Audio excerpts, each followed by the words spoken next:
Hello, everyone. Welcome to another episode of Gaming Professions and Careers. I'm your host, Ali Balapur, also known as Professor Gric. Today, we have a special guest. We have Nick, who's been a content creator, and his YouTube channel name is Vimlark. Is that right? Yep.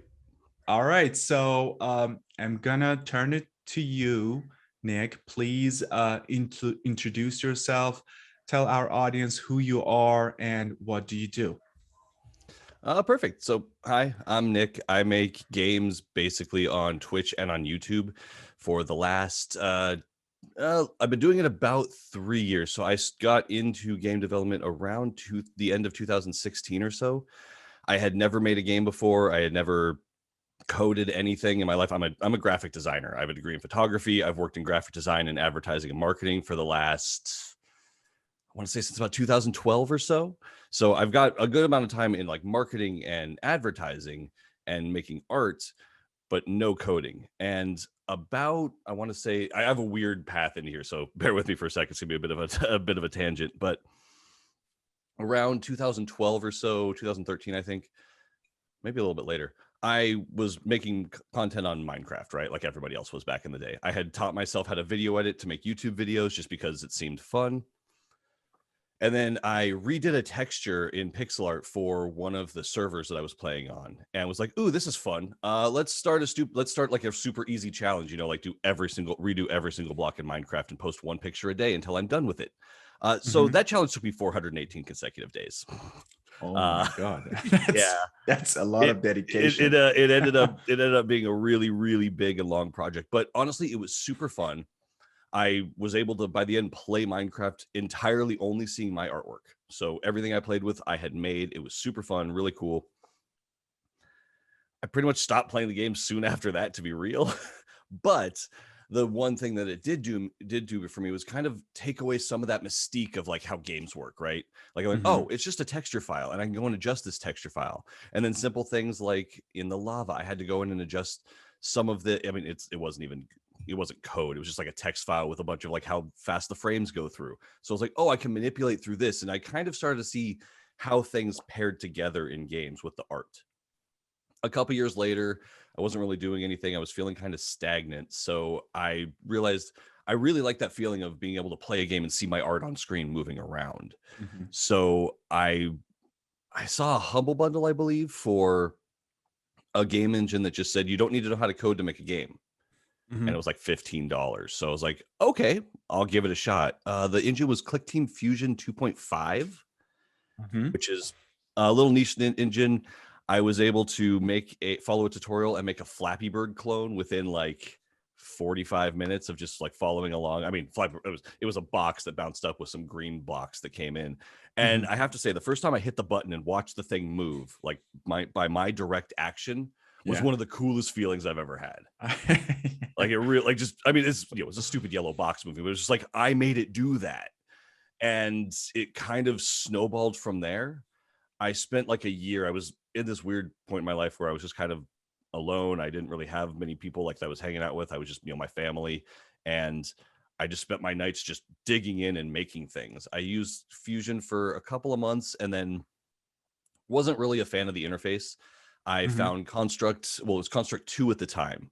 I did a bunch of research on a bunch of different engines. Construct 2 was the one I liked the best. I'm still using Construct 3 to this day, so I eventually just moved up.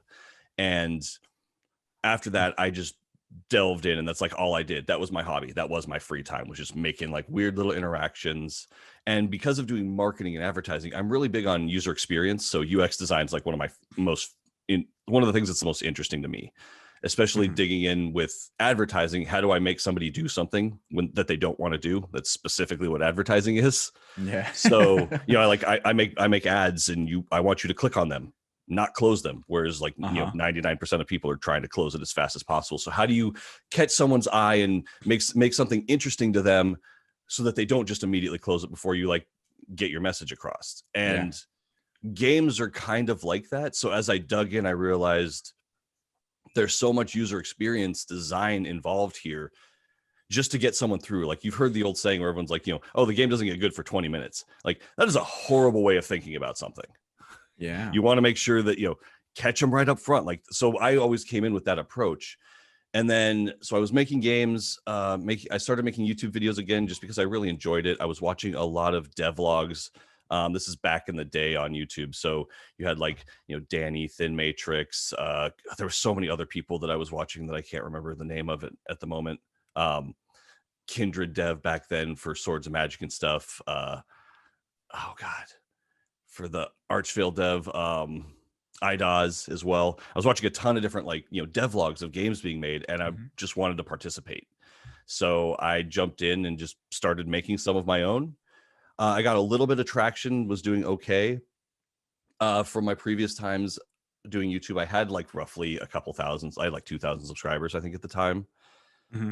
I was able to build that up to about like 8,000 or 9,000, kind of just, making little games that I was working on, posting devlogs about game jams, and another longer running project called Monkeys with Guns that I was working on.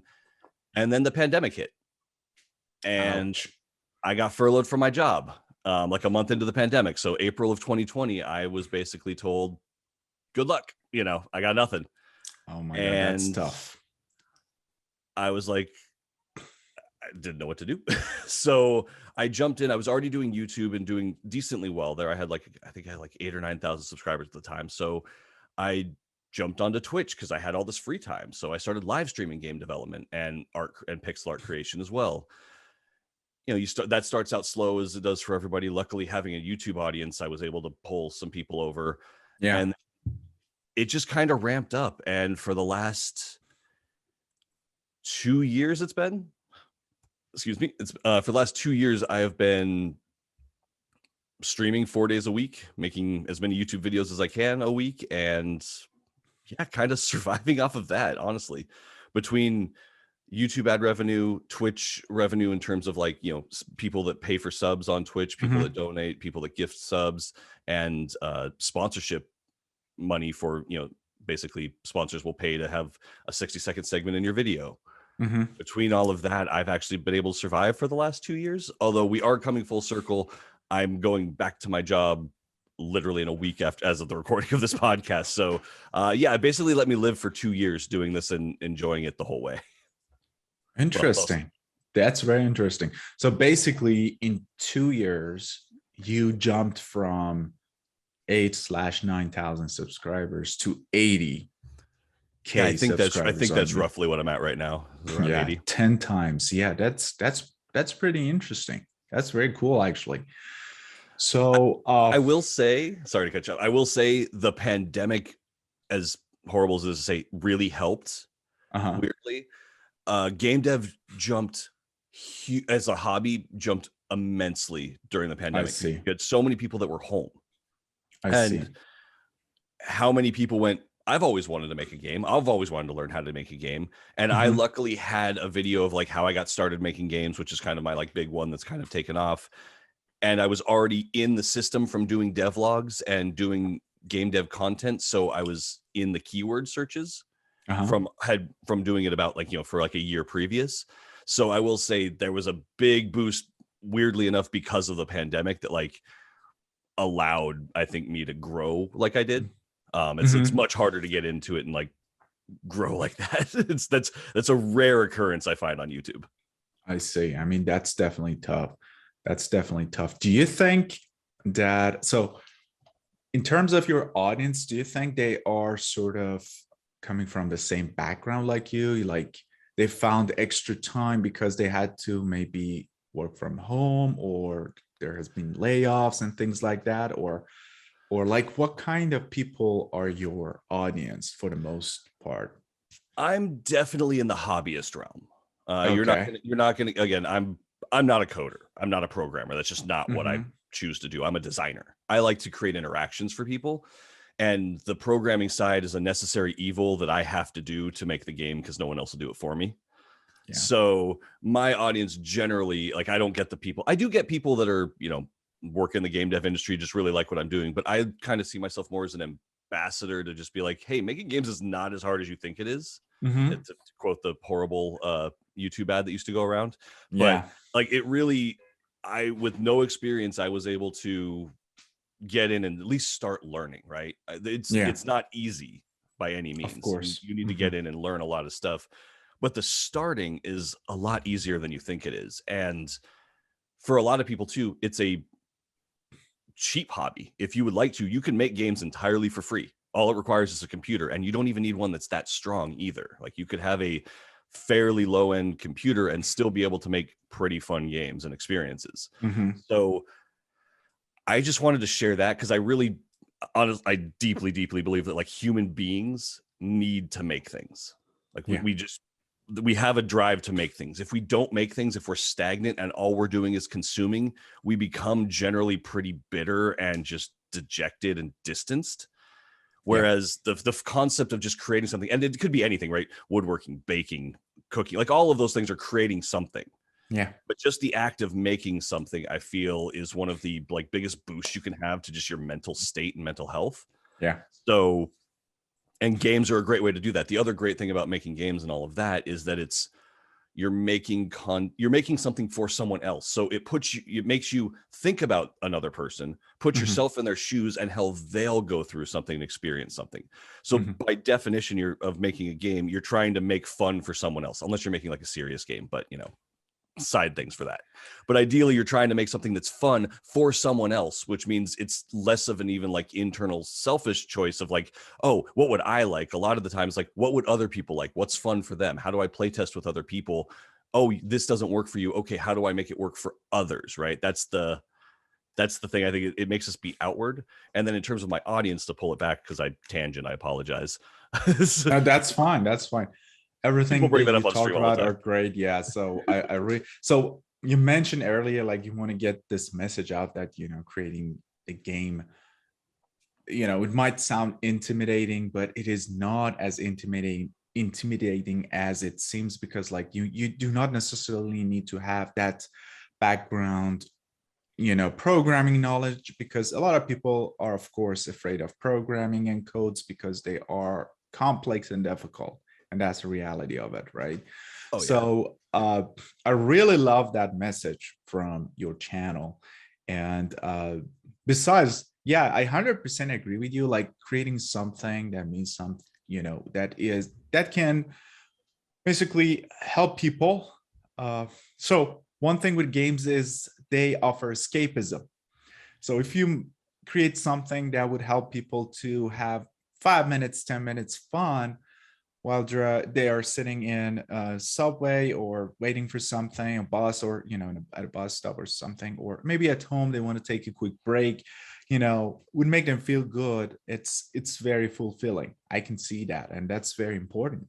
That's a good motivation, I would say. That's very positive motivation. Yeah, So for me it was a big one. And then I will say, like, the audience that I have in general tends to be more people in two camps. They're either on the younger side that are just getting into games in terms uh-huh. of like, it's like their high school, their teens, or Yeah. late teens, and just kind of like, this seems like something really fun I would like to learn how to do. Or they're people kind of like me who are a bit older, like I'm in I'm my mid 30s now. They're Hmm. people like me that they've had jobs and now they have some time and they would like to do something else to at least enjoy it, and making games is something they've wanted to do. So I've got a lot of people that are my age or older that are getting into games now, or coming back to making Yeah. games because they've got a little bit more time or free time. So I think I nest a little bit heavier in the hobbyist space as opposed Yeah. to the like the people that are hardcore, like wanting to work in AAA. Like, I don't have many people that are aspiring to work in AAA in my community. Most people want to. Well, we're big on game jams. Like, that's kind of my niche. That's my Hmm. thing. So I got a lot of people that game jams have just become a hobby now. So there are a lot of people out there that most people, their goal isn't to make a massive game that they're going to sell for hundreds of thousands of dollars. It's to make game jams every week, to make them with a weird. It's like marathon runners, right? We just like to Yeah. push ourselves and then take a break, and then push ourselves and then take a break. Yeah. And also you can hang out with your favorite people, with the people that you have something in common, and network, right? Yep. So that's really great. Yeah, I love that. So yeah. And yeah, I kind of see that. That's why, when I started this, because I've done a lot of research in the gaming industry, and in terms of user interaction, I have done pretty much everything from qualitative studies to brain studies, uh, you know, pretty much everything. When it comes to design, user interface, and a lot of that, user experiences, gamers experiences, and even on the funding side of games. Like recently, I've done a study on games that would go through Kickstarter to get funding, and we nailed down even the number of tiers, the type of rewards, the type of how to write the descriptions to be more successful. Like we nailed down everything through data analysis. And it's me and a couple of my colleagues who are also university professors in business. So we have the knowledge and expertise to, analyze such a data and come up with solution. But one thing about gaming is that, I mean, it's a very brutal industry per se. And that's because like when you go to mobile games, 75% of the revenue is generated on all applications is generated by mobile games. However, only 1 in 10,000 succeed to generate money. That means like 9,999 fail, only one succeed. So a lot of gamers would put effort and they want to create something and it wouldn't take, and a lot of people quit. So there had to be a conversation. That's why I started this. I want to have different people come and share their experiences. And that's very important that you're sharing your experience, that you're doing it as hobby. And earlier you said like it's not generally, the game itself might not make a lot of money, and that's very true. But we are going to talk about the financial aspect in a little bit. But before going there, tell us, so you told us like a few people, Archifeld Dev and a couple other peoples that who inspired you or you're following, or do you have any individual that inspires you, like one person that you would follow 100% and you're like, okay, I love this person, he or she is my number one? Honestly, I jump around weirdly enough as you do this more and more. Like I've been making game dev content for 2 years now on both YouTube and Twitch.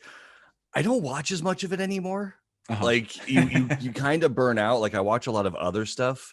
I Yeah. will say in terms of just general people that I have modeled myself after, or like I mean Okay. modeled myself after, or like that I really take inspiration from is like Adam Savage actually Mm-hmm. from from Mythbusters, now does stuff on Tested. I really have always liked the way that was presented, like the way he presents everything is always, he doesn't go into the negative generally. It's focusing on the positive, and let's, if there is a negative side, yes, that does exist, but the more you focus on it, the less enjoyment you tend to get out of things. So if you can kind of leave that to the wayside, and I've kind of built my community based around that too. You're fine to not like something, you're fine to not have any like, you're fine to just not like something or have strong opinions about things. We don't need to share it, we don't need to air it all the time. The internet has created this whole world of basically, I don't like something, let me tell the world about it. But it's like, do you have to? Like, is it necessary? Do we need to hear it all the time? Because Yeah. I'm tired of hearing people complain. So Yeah.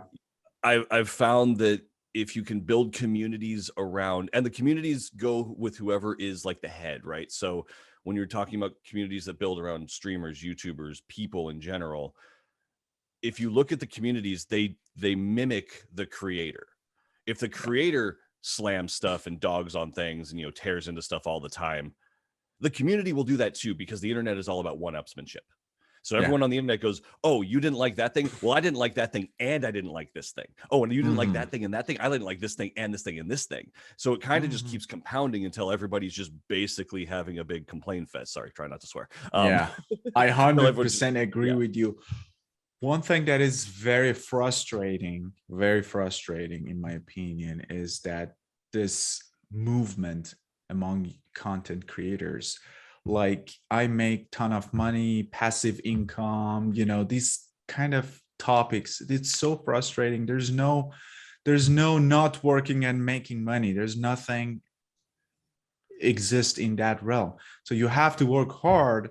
Even like whatever YouTube video that you create, you have you have shed blood and tears to create these contents, and okay, they might make money and continue to make money for you in the next few months, but you have worked very hard. So there's nothing such as passive income. You do nothing and then you make money. No, I mean, it is sort of an investment of time and effort, and it pays off later, and you have to continue doing that. If you stop doing that, you would lose all of that. So it's not like I'm making, so I mean, that whole idea, the business model is incorrect, because I mean, they know themselves, like, you're working hard because you have to keep your channel alive. If you don't, YouTube would stop bringing more people to your channel. That's how it works. So it's not passive. You have to continuously work, and keep the channel alive. So I think for there's some of nothing, them,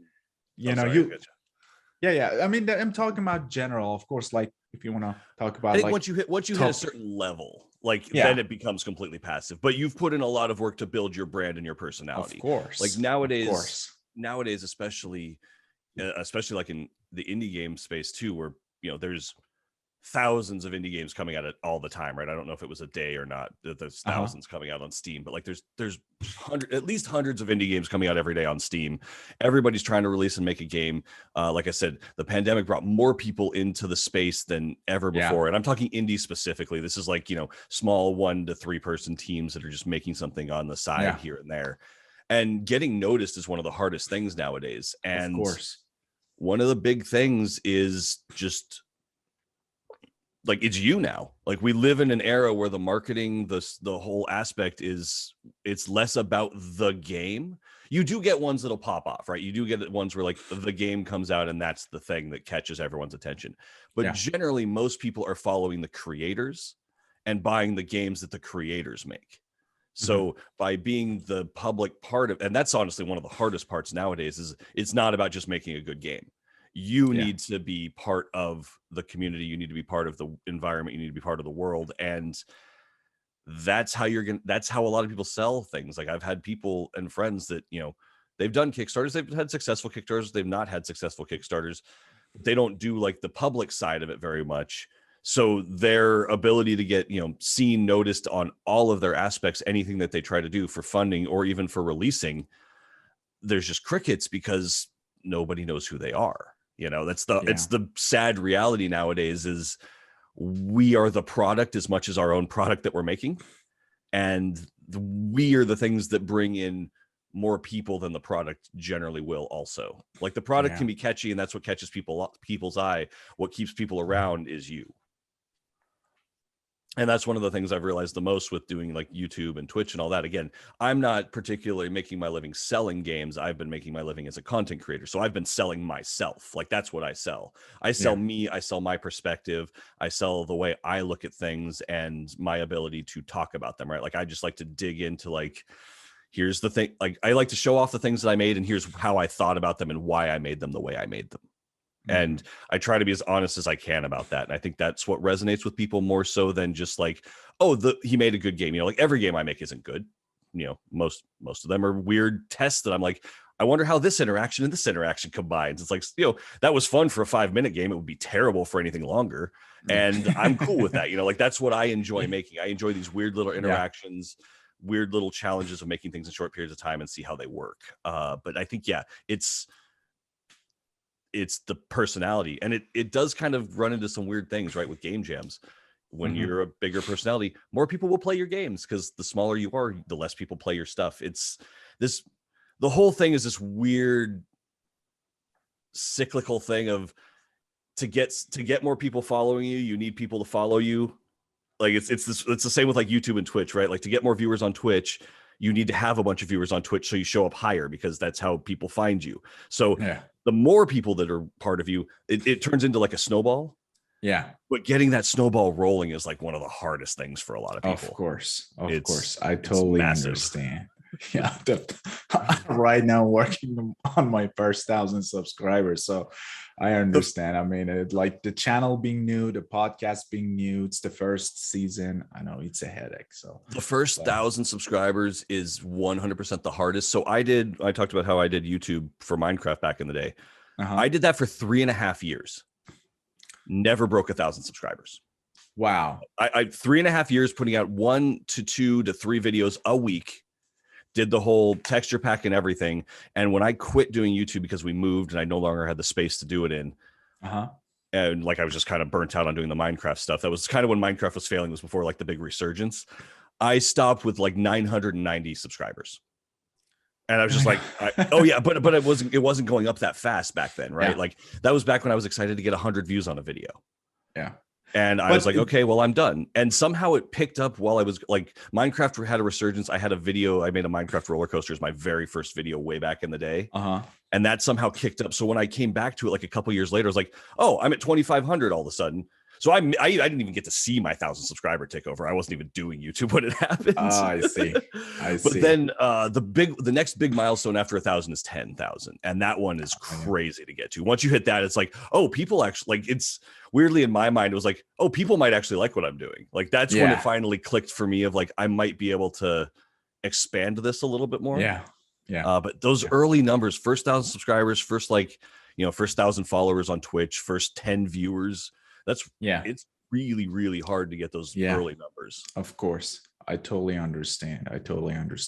But the good thing is that you switched your niche and you found, followers or audience, right? So it wasn't, maybe for you, it wasn't about Minecraft, but it was about, showing that game development process and, jams and stuff like that. That's how you found your audience, how you found your niche.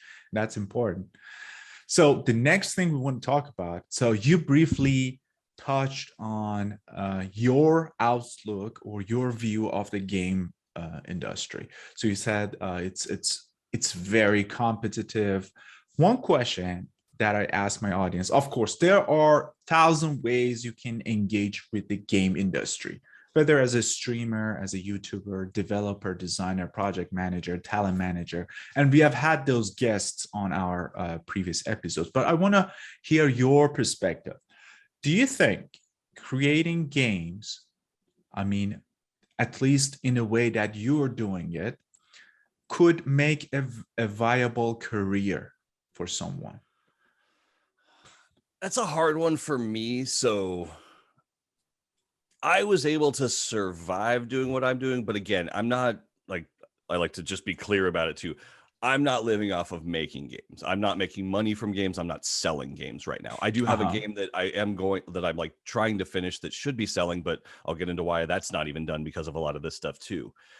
So I fell into, again, because I got furloughed, I fell into this content creation realm and was doing at least well enough to survive. Like I've been keeping my head above water, right? I've not been thriving though. I'm large enough to where I'm kind of okay. I'm making enough to like, I've been able to pay my rent and that kind of a thing, pay for food and all that, but not enough to save, not enough to do anything else right now. And, I've got a family, I've got a wife, I've got a teenage child.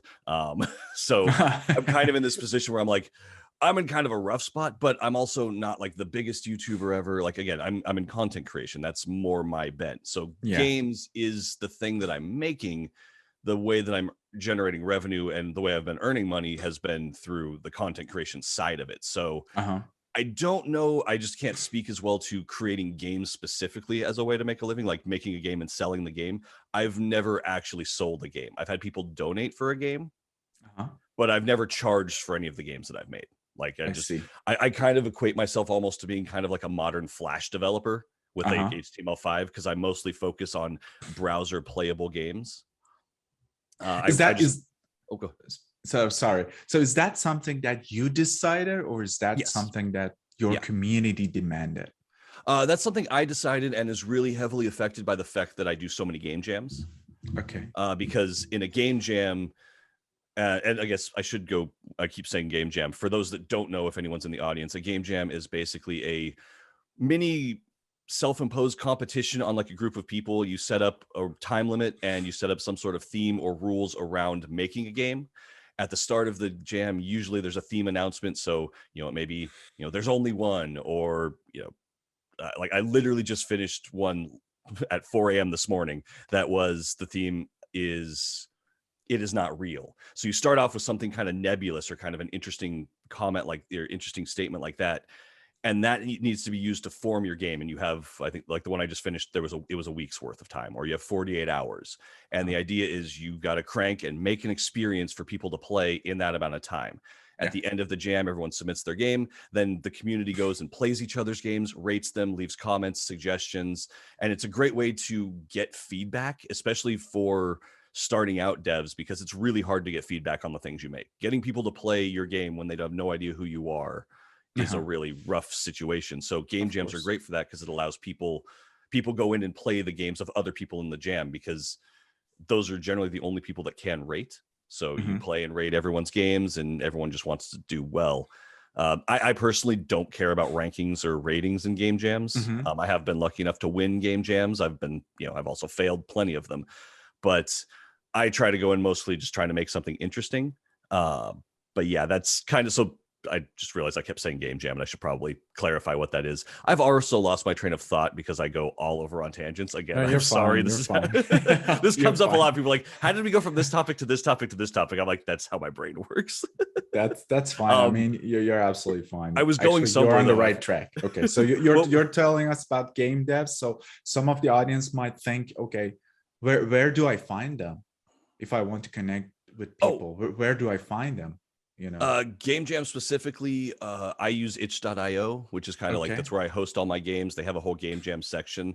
I actually am currently, it's one of the things I'm doing now, is once a month, I'm at the start of the month, I'm making, that's what I'll be doing after this call actually, is making a video kind of showing off a handful of like, here's some interesting jams that happen. Generally a game jam is like a time limit and a theme. As someone who's done far too many game jams, I think I've done somewhere along the lines of like 40 or 50 in the last 2 years. Wow, like that's a lot. Yeah, I've done a lot. Nowadays I find them to be more interesting when they have some sort of restriction or some sort of other thing on them. So I'm kind of sharing off more interesting jam. I shouldn't say more interesting jams that have like more to them than just your standard restriction and theme. But I'm making a video about that once a month now, kind of putting that out. But yeah, generally go to itch.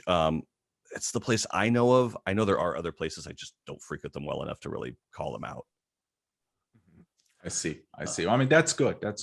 So it gives our audience some ideas where to at least go and find them for those who don't know. So if you're starting out, I will say game jams, like once you're comfortable, don't do them like right away. Make sure you're comfortable enough in your engine to be able to use it, whatever engine you choose. But once you do feel like you're semi-competent and you can make something, game jams are fantastic to kind of build up a portfolio of what you can do and just get you experience with the whole process of making, completing, and posting a game. I know far too many people that get into game development in like the indie side and like, oh, I want to make a game. And then they'll dig in for a year or two, just making this one big epic game that they've never made another game before or finished something, only to find all of the issues that come out when they export, when they post something, or they try to put it up and they try to let other people play it when it no longer is in the editor. So I highly recommend, when you start, like I always say, when you're starting out, make small projects. Don't try to make your big game. If you have a dream game, don't. Not to kill your dream, don't. Wait. Make games that you have pieces of it, right? Like if you want to make an epic RPG, awesome, that's great. Don't do it right away. Make a small game with a dialogue system. Make a small game with a combat system. Make a small game with all of the independent pieces. And then eventually you'll learn, oh, I was going to, like, because all the places you're going to screw up, you're going down the line, like, doesn't matter. You're gonna the code's gonna be messy, and the term spaghetti code is where it all gets intertwined. If you start too early, all of your systems are gonna be so intertwined they become like a major nightmare to debug. Sorry. They become just a massive nightmare to debug. And yeah, you want to start small, get stuff out there. Also, just getting stuff out for people to play, make that exporting process is more of a factor than you think it would be. In a lot of stuff, making sure that the game can go live and be hosted, and then other people can download and play. Don't neglect that factor. So game jams are really great for that, allowing you to get something that's considered to be a semi-finished product. It's not finished, obviously, but you get a semi-finished product out there that people can then experience and play. And that's a huge thing in terms of developing your own skills. Awesome. Those were great advices. So definitely would work. I mean, I hope our audience who are interested would listen and follow some of your advices. So now let's talk about the social status, so the social aspect of this whole thing. So the first thing you said, you have a wife and a kid, so I'm on the same boat. Um, how did they react to your passion? That's the first question. Mhm. Honestly, my family's been super supportive. I've been very lucky with that. I Okay. didn't when I started getting into game development, it was later on. So like when I was doing the Minecraft stuff, there was a lot of, my daughter was still really young. My wife was just like, you're spending all this time, playing a game and making videos, like, blah, blah, blah. She just really she really didn't get the hobby at the time. It was more just kind of like, why are you wasting your time doing all this? Because I mean, to be Yeah. fair, it took a lot of time. Like I'd be like, I need you guys out so I can record stuff, stop making noise. Yeah. It's a factor on everybody else. Yeah. So that is something to keep in mind. When I started getting into game development, I think at the time, let's see, that would have been 2016. So my daughter was like, or 2016, 2017. So my daughter was like 10 or 11 at the time. Mhm. So she was now just old enough that I didn't have to watch her all the time. So she was playing by herself a lot more. I had more free time, especially at night. And that's when I got into that. That wasn't a big problem for a good like year or two because I was just doing it at night most of the time after work. That really didn't affect anyone else, and I don't sleep, so that that worked out for me. Eventually, my wife forced me to go find other people. So I started going to indie game dev meetups and stuff because she was sick of hearing me talking about games to her. Because Okay. she's just not a game player. She's like, honey, I love I love your passion. I'm super happy you really like this. You need to find other people to talk about it too, though. And to be fair, yeah, I wouldn't shut up about it. So it was, guys, once I found like a community as well, that's a huge one. Finding a community online, if you can find one in person, that's great. I mean, I know right now the world's still kind of like all over the place, but at the time I was able to go to like meetups and meet people. Yeah.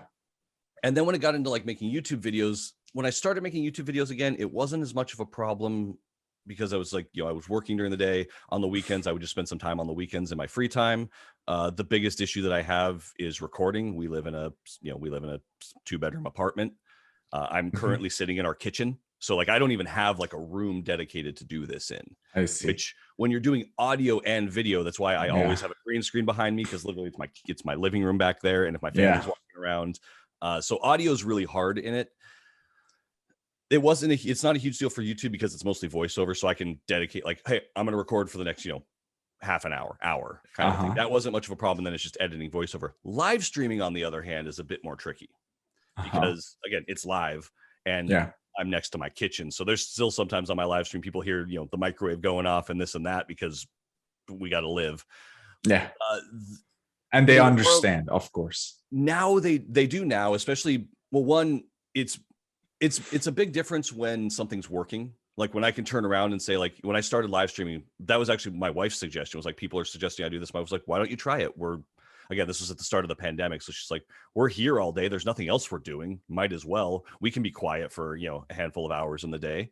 I can go in the bedroom and this and that. So when I started trying that was kind of a big factor. It runs into issues, scheduling conflicts and all of that there is a little bit of tension that still happens there, mostly because they need to be quiet. Like if I had a dedicated room to go into, it would be a lot different.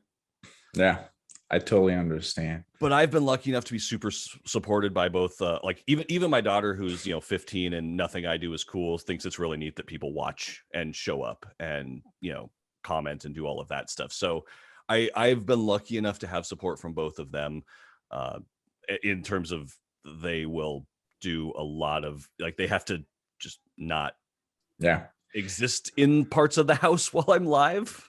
Has your daughter tried your games? Yeah, she plays a lot of them. She's actually a big play tester for me.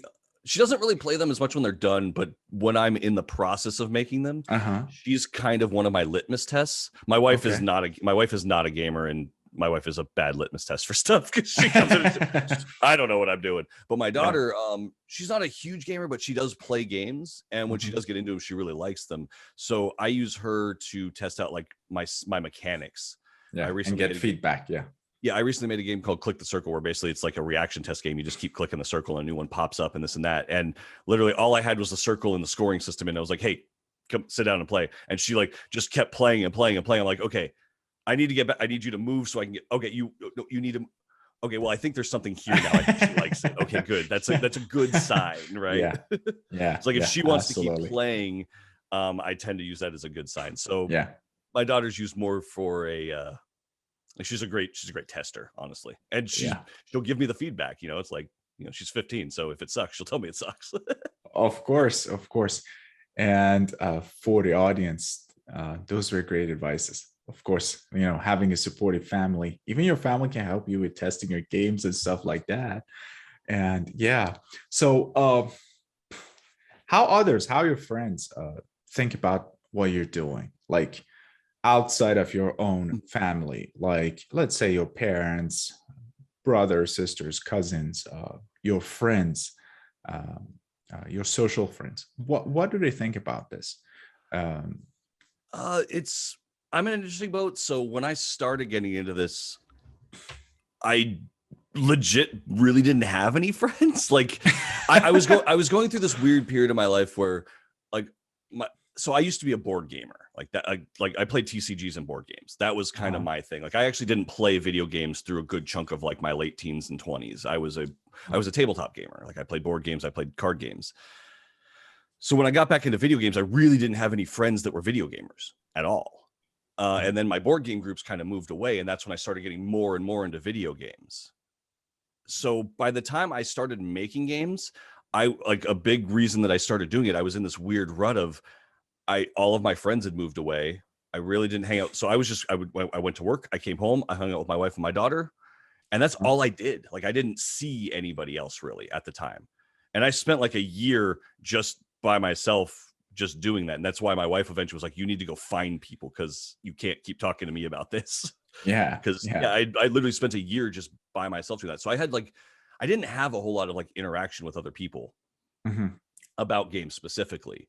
And then I looked up indie game dev meetups, and I found people like Tim Ruswick on YouTube, who has a community called Game Dev Underground, which I joined that community. And I found the 8 Bits to Infinity community, which is a game jam community, and joined them.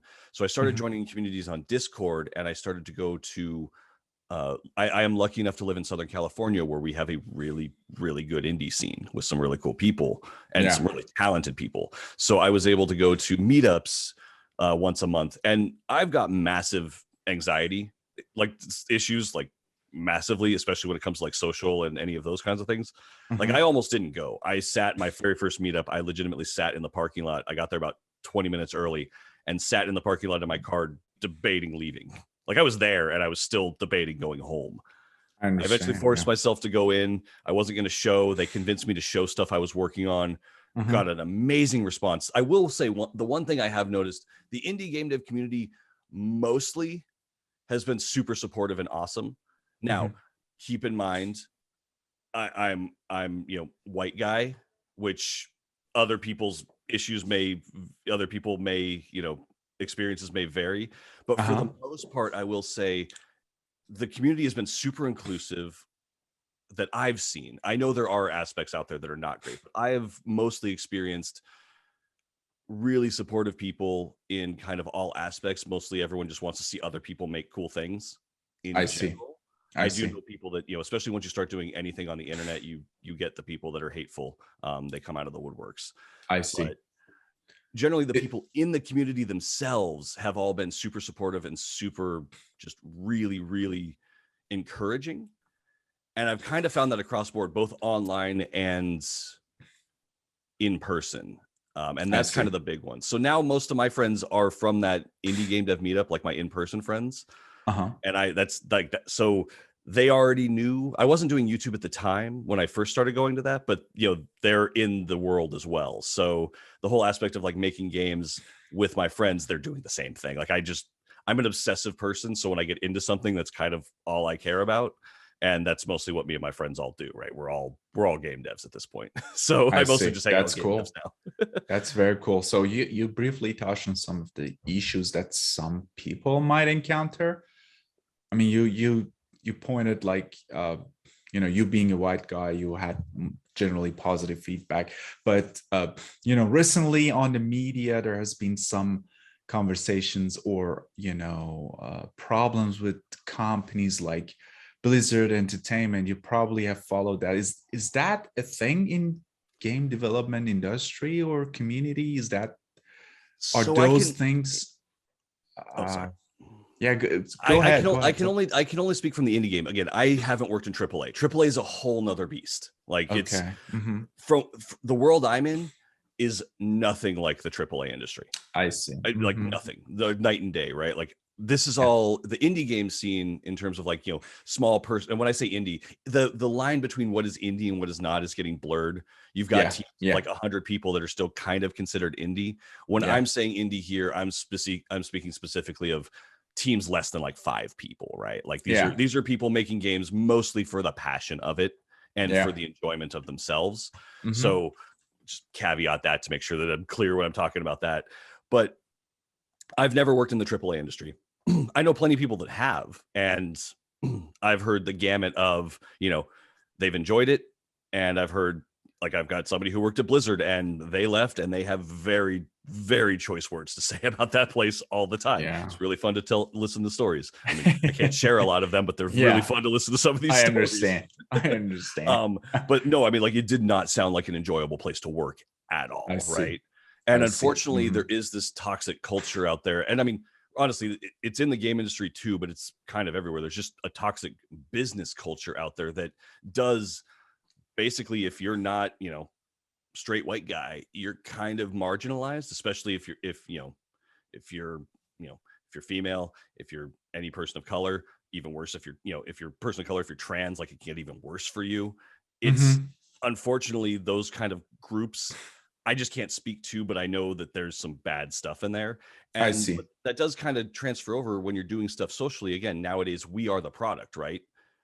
Yeah. Well, if you are the product and you are trans, you're a person of color, you're anything that's not what, you know, stupid people consider the norm or the standard, Yeah. you get hate and flack just for existing. Like if you're just a woman on the internet, you're gonna get a bunch of crap that I will That's never very get. sad. Yeah, that's very It's sad. disgusting. It really is. But it's unfortunately just a truth of it, right? Like just by the fact of you existing on the internet, you're gonna Mhm. get more hate than me. So again, everything I say about this do take with a grain of salt because I come from I definitely am in a position of, you know, it is privilege. I don't want to say privilege. I'm not trying to take advantage of it as privilege, but it is, right? There's just nothing like I'm not trying to utilize it, but it is a thing that's out there. I mean, I see. I get hate, but it's not bad in comparison, right? Like I've Yeah. got friends, other game devs that are, you know, that are women that just again, like just the act of being female on the internet is you get disgusting people messaging you horrible things. And I hate Yeah. that.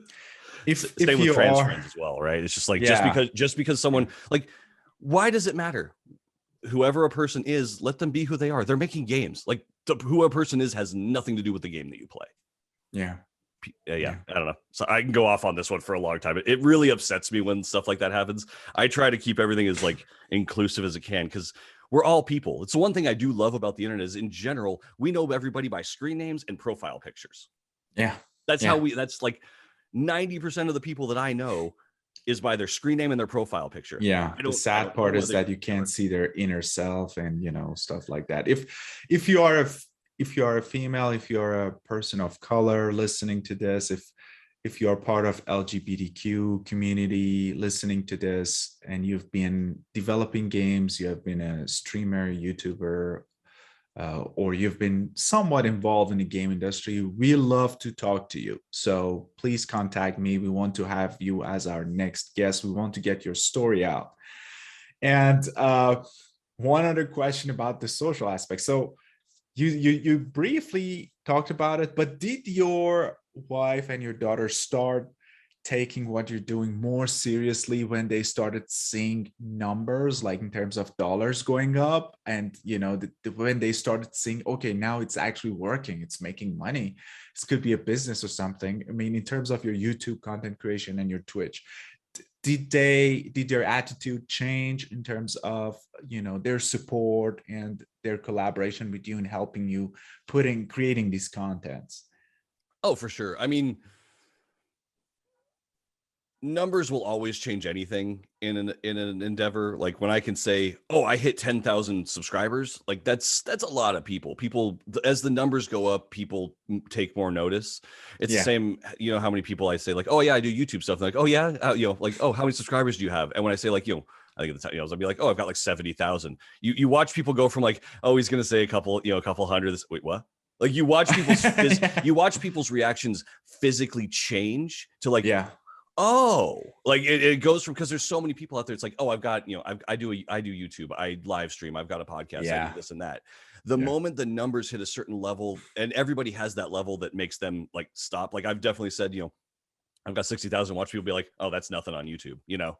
And I've watched other people be like, holy crap, that's a lot, you know. It just, Yeah. it kind of depends on the person, but as the numbers go up, people will always take it more seriously. That's just, Mhm. it's just the concept of it, right? Like, Yeah. how much time can you dedicate to something when you don't see improvement on it? And that's Yeah. where I did with like the Minecraft stuff, right? I spent 3 years on that and didn't see a whole lot of improvement. Yeah, I saw improvement. I went from 0 subscribers to like 900, Mhm. but Mhm. that's not that impressive of a growth over 3 years I see. versus, you know, like you said, over 2 years, I went from like 10,000 to 80. I You see. say something like that, that makes people perk up a little bit more. And that's just human nature, I think. Like if there's no, I don't know, if you're spending a ton of time on something and you can't show any kind of results or that it's working, it either generally means something needs to be switched up in it, or Of course. you might need to approach it in a very, oh, I mean, it really just means you need to approach it in a different way, because whatever it is, unless that's what Yeah. you're going for. Again, Yeah. I try not to speak in absolutes, because I feel like No, what you're saying there's is cases very for true. everything. Yeah. What you're saying is very true. We had another guest who said, like, give yourself a time, give yourself, let's say 12, 15 months, and write it on the board and say, I'm going to work on this for 15 months and I'm going to reach 1,000, 2,000, 3,000 subscribers. If it worked, I would continue. If it didn't, Mhm. I would change my subject, change my niche, or go do something else. And that's very logical. And what you're saying is basically resonates with what she said. So yeah, I think your approach is very right. Now let's talk about the health and wellness aspect of what you're doing. I know a lot of gamers or content creators are not taking good care of themselves, but I mean, this is an important conversation, right? Yeah. So, and like you're like, okay, I was up until 4 a.m., doing stuff. So, okay. That one, to be fair, that one's for a deadline. And also I don't sleep Okay. to begin with. But no, Okay. the general mental health is a huge thing. I'm an obsessive person. When I get into something, I get into something. And like, I'm the type of person, if I get into a TV show, I'm going to watch every episode of that show, as well as any analysis videos on YouTube and all this stuff in a week, right? Like I'm going to watch it. If I don't, otherwise I just won't start. I see. So when I got into game dev, like that's what I did. Uh-huh. And let's see, when it was before the pandemic, like before I was doing this kind of thing, you know, as like my main source of income, it was just a hobby. I would stay up late, but I always stayed up late. Like I've always been the type of person to go to bed at like 1, 2 in the morning. And just, that's just how I've always been. So I would, you know, work on the weekends, work at night. That's fine. Since the pandemic and trying to like make a go at this, there's this extra push I've been trying to do. And again, I'm just big enough that I'm growing, and you know, I need more people to help me, but I'm not big enough that I'm making money to be able to hire a bunch of people that can help me. So Yeah. I'm kind of doing the job of like 3 or 4 people at the moment. I'm my own I'm answering all my business emails. I'm trying to do the social media posts. I'm making the content, which means making the games. I'm writing the scripts, recording the voiceovers, editing the video, sending the stuff off for approvals. Like basically I'm doing legitimately everything, and I'm dying. I'm so exhausted. It's yeah. The social media content creation grind is real. The people that say, oh, people that, you know, are doing social media stuff aren't doing anything.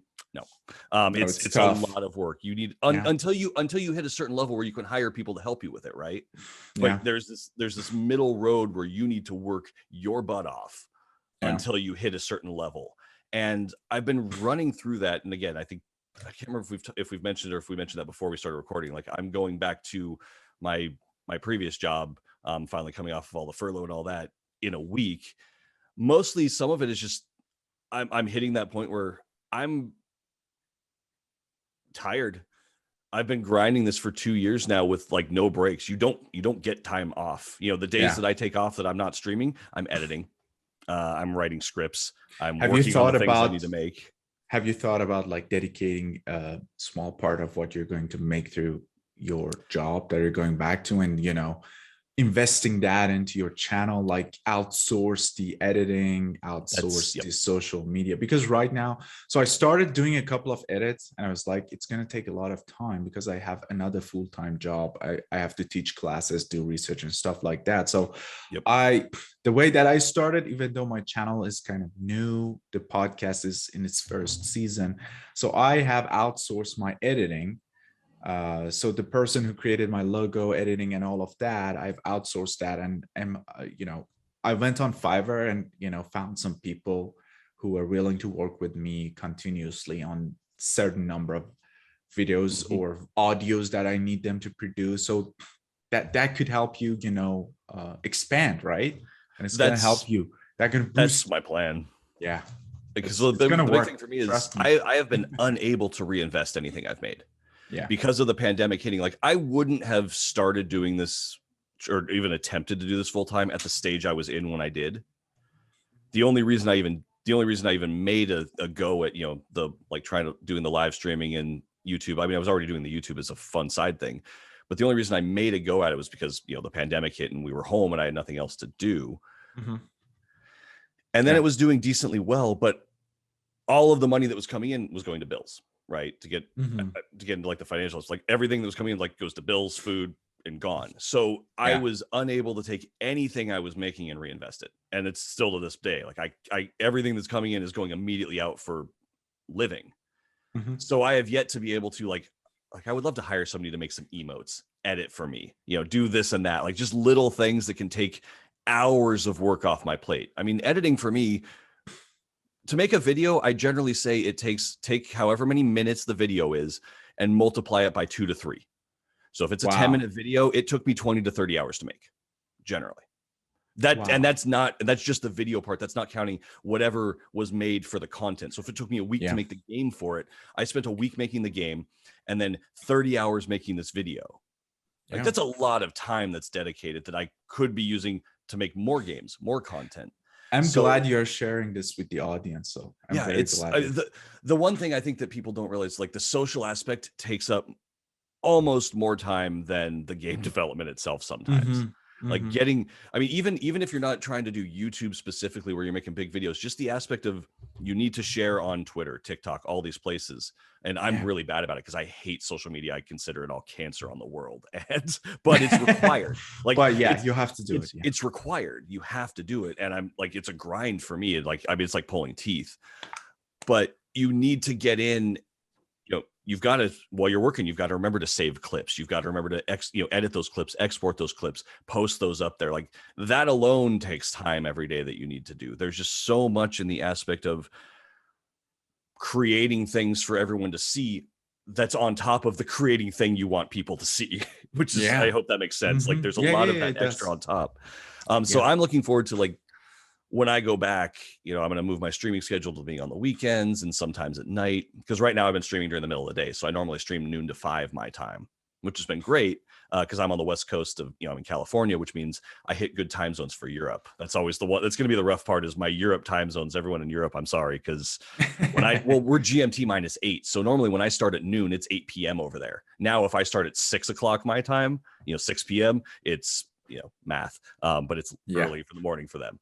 So there is that, like there's those aspects of it, but I'm really looking forward to, if I have steady income coming in from my job again, now all the money I am making from YouTube and Twitch and all of that, which I've been able to, keep my head above water with, I can now reinvest and treat this more like a business. Because I've been treating it like a business, but not a business that I'm investing in, because again, I haven't been able to, just because of the nature of the world we've been in. Unfortunately, we live in unprecedented times, and like all of us are saying, we're sick of living in unprecedented times, but we're still here right now. So I'm been pushing through, and I'm looking forward to, just being able to bring someone and be like, hey, I don't have to watch this 5-hour stream that I did. You can cut it up for me. Mm-hmm. The other thing that I will say is, as someone who does content creation, you get real sick of your own voice and seeing yourself. Like, everything I'm editing is me. So on top of, like, a weird thing as it is, like, on top of all the stuff that you have to do, you're staring and listening to yourself all the time. And now I don't mind the things that I do. I don't have an issue. I've become comfortable with my voice. I'm comfortable with the way I look for the most part. You get used to all of that stuff. Yeah. Mm-hmm. But there's just the aspect of the nonstop listening to yourself. Yeah. It gets a little dry. Like, when I'm now to the point when I'm editing voiceovers, my voice puts me to sleep. Like, I'm like just struggling to stay awake because I've got a particular type of voice. But when you're doing the editing part, you're going through all the parts you're cutting out. Yeah. So at the end result that you guys watch, you get all the good stuff. I've got to go through all the bad stuff, all the boring stuff, all the slow stuff, and just get that to the point where I can get it to everyone else. Yeah, I totally understand. And sometimes I record myself and I'm like, my poor students are listening to me, a couple of hours per week, and I feel I'm boring sometimes, and they should be bored too. But I think maybe that's what we think about ourselves. Maybe others are not thinking the same way, or they would at least let you know, right? You would see that in the feedback. It's not that I think like I'm boring or anything like that. It's more just when you want to consume content, most people want to consume content by different things, and also when people watch like my videos, you're getting the edited version. If it's one of the streams I've cut up, I've taken a 5-hour stream and cut it down to 10 minutes. You're getting all of the best bits. Yeah, I had to go through I had to go through the whole thing multiple times. Cut it down and multiple times. Yeah, because it's not just a one pass. So basically, I've gone through that stream 2 or 3 times. Yeah, and just listen to all of it over. Like, I think that's the other part too, because you're going through stuff that you've already lived. So when you're consuming content, it's new usually. Mm-hmm. When you're editing your own content, whether it's a voiceover, whether it's it's a live stream that you're cutting up, whether it's a podcast, you've actually already lived it. So your brain kind of tunes out a little bit, because I know this, I was there. Like, I don't need to pay as much attention to it, which also makes it hard, now I've got to focus more because my brain's wandering. Yeah. So I think there's that aspect of, it's the double aspect of it, double or triple, depending on how many times you have to go through it, that you relive the same experience. And I think that's the hard one, at least for me, with like streams and things. I already did this stream. I don't want to go through it all again. Well, hopefully you'll get more organized, like reducing the time and stuff, getting an editor, things like that would help you. So do you exercise at all? Trying to get back into. I'm really up and down. My wife used to work as a personal trainer. So I've gone through the gamut when it comes to exercise. Lately, I have not been. I have been in a terrible state, but that's because of stress, anxiety, and all of that, with kind of just trying to grind as much as possible. Like, I live in this little work. I have like a 6x6 little box here. Okay. My desk and my monitors and my green screen. And this is where I live. I am lucky enough to have a standing sit desk, so I can stand up when I want to work. Mm-hmm. Sometimes too, so I can get a little bit of variety in it. But yeah, for the most part, no, I have not been exercising. I need to. We have an exercise bike that I've started up again, but I haven't gotten on a good regiment yet. Do you feel, so when you go on a bike, do you feel that it's going to boost your performance, or like, subconscious thinking about the problems that you're dealing with? Like, I definitely think if you can exercise and move your body, it helps you a lot. It's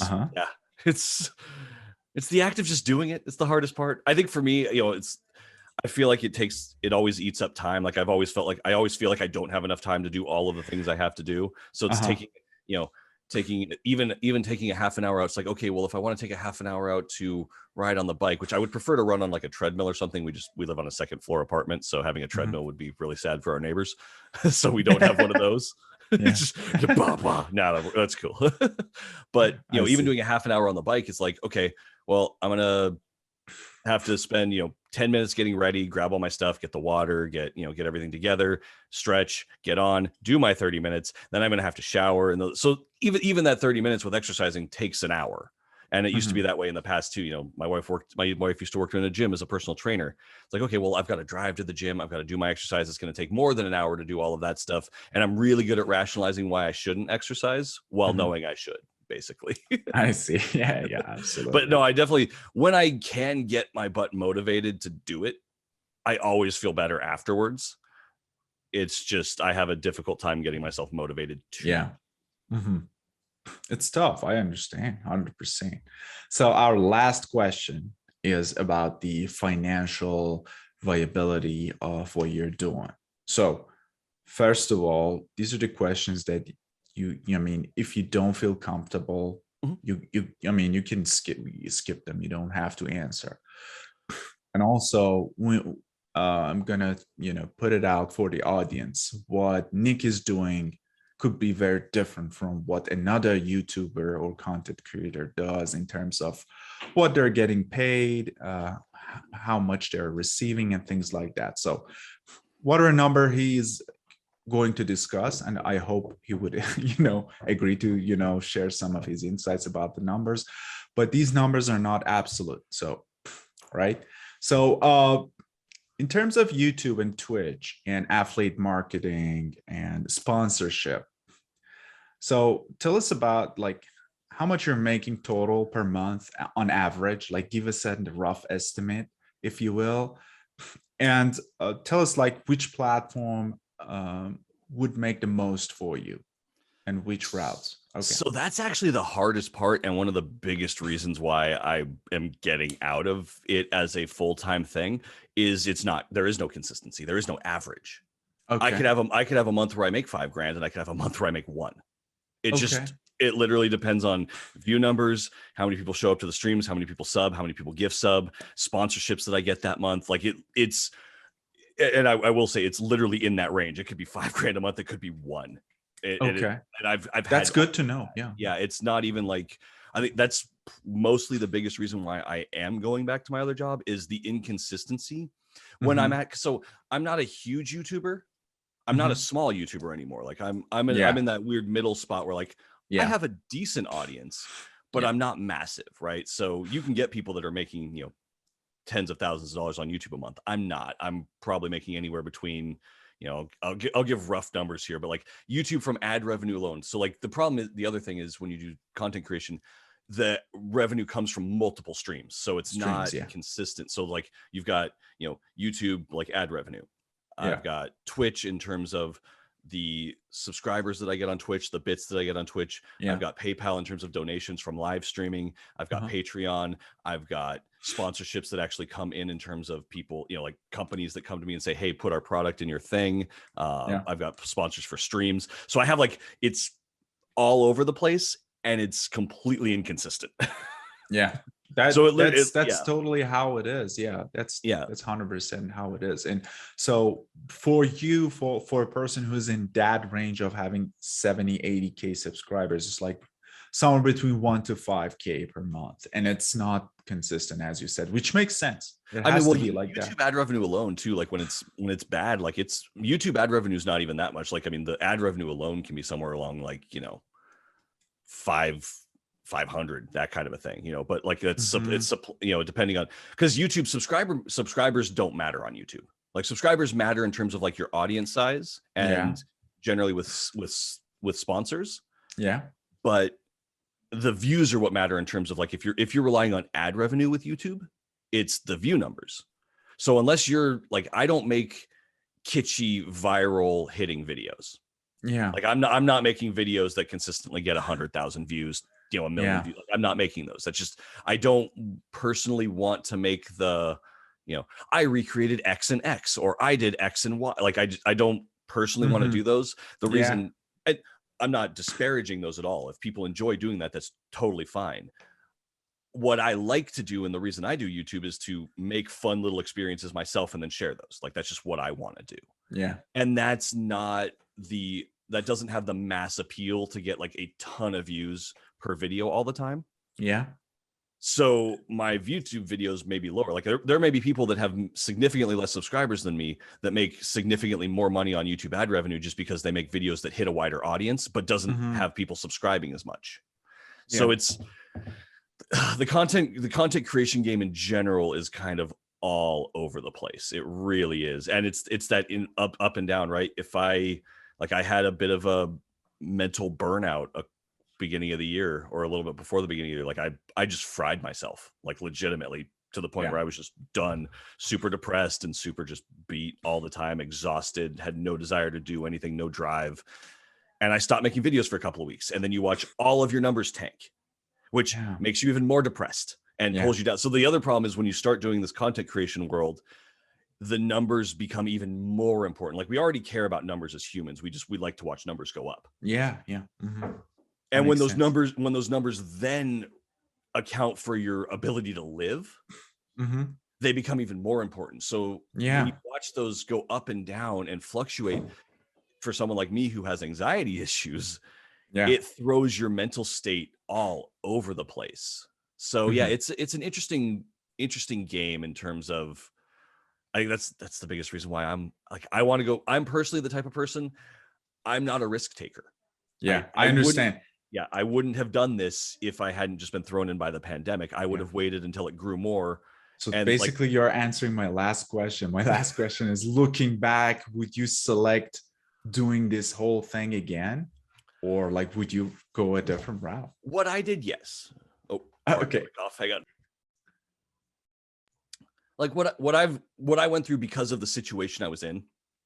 Yes, right. The pandemic hit. I had nothing else to do. I would have never been able to build the audience as much as I did in the 2 years if I had not been focusing on it the way I was. Yeah, that's very right. Now I could have probably dug in. I could have done more. The more I've thought about, like, I could have done more. I could have been posting more. I could have been doing this, but there was also just a mental health aspect of it that I think, I fell into.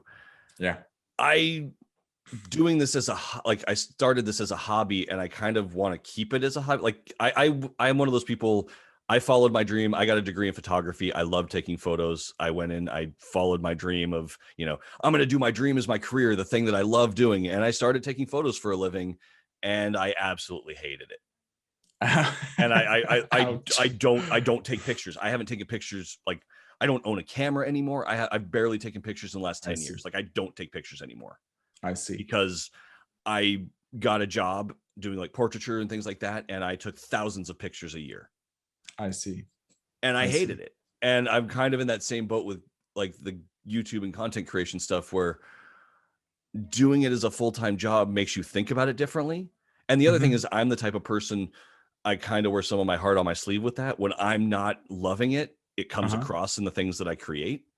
So when I'm worrying about financials aspects of it, when I'm worrying about this doing well, when I'm chasing things, I feel like the last year or so, the first year was pretty good because the pandemic was going on. So there was a lot more leeway with it. The last year has been a lot of me trying to chase things, right? Like, these things are doing well. Like, if I make one video and it does well, it's like, okay, I need to do more of that. And then I do too much of that, and then nobody cares about that. And then I got to jump over here. So I felt like I've been chasing my tail for a year. I see. And that's super stressful. Yeah, I totally understand. So if you want to give one piece of advice to our listeners, only one, what that would be? Try. Like, if you have something you are interested in doing, we can come up with a million excuses for why we shouldn't do it. I'm really good at that. Like, I could reason myself out of doing damn near anything. But try. Like, you don't know how it's going to work. Like, I never thought I could have made a game. Like, period. Never would have thought. And I just so happened to see a Humble Bundle, invested $15, and that has led down this insane path that I've gone on the last like 5 years, which is learning to make games, putting them out there, finding friends, developing a community, creating YouTube content, getting a lot of subscribers on YouTube, getting a Twitch community. I mean, I've got a Discord that's over like almost 4,000 people strong now. Like, I've built this weird community out of randomly seeing a Humble Bundle and spending $15 and giving it a try. That's awesome. And honestly, if I had done what my brain would have told myself, which is, you don't know how to code, why bother? Yeah. I wouldn't be here, for all the good and all the bad, and I feel like at this point, all the good and all the bad have kind of built together, and I'm pretty That's happy the with way where it I'm should at be. right now. That's awesome. So you're happy. That's awesome. All right. Thank you everyone for listening. Thank you, Nick, for joining and doing this. I'm very excited. I've been very excited to listening to you, and I was looking forward to doing this episode with you, and I'm glad you joined. For the audience, I'm gonna put a link to Nick's YouTube channel, and basically a short biography that he's going to provide. I'm going to put it in the description. Make sure to subscribe to his channel if if you feel that you have something common. If you have any questions, make sure to contact him and follow him on social media. He's been a very humble guy. I mean, I hope he finds time to answer your questions too. So, I mean, considering that he's managing a large community, could be tough too. But if you have any questions for me or him, feel free to reach out. We'll be happy to help. Thank you, Nick. I'm turning it to you. Say goodbye to our audience, and I'm going to stop the show. Perfect. Okay. Thank you so much.